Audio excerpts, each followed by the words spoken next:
Hello friends, मैं हूं आपकी सुषमा पंडित। आप सभी को सादर प्रणाम करती हूं और वेलकम करती हूं अपने यूट्यूब चैनल पर।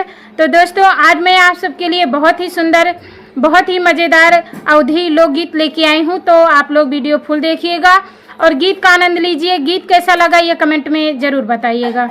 ई कजरा बड़ा बेईमान हो, कजरा ना लगऊ बे। ई कजरा बड़ा बेईमान हो, कजरा ना लगऊ बे।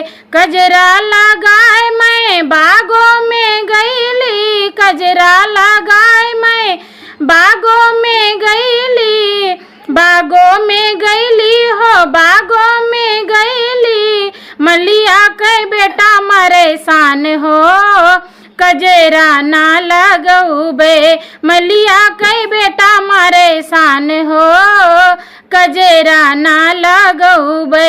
ई कजरा बड़ा बेईमान हो, कजरा ना लगऊ बे। ई कजरा बड़ा बेईमान हो, कजरा ना लगऊ बे।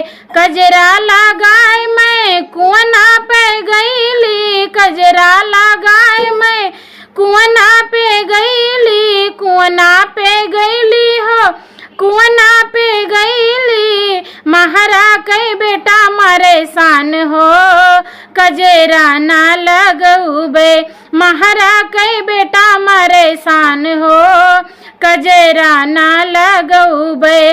ई कजरा बड़ा बेईमान हो, कजरा ना लगऊ बे।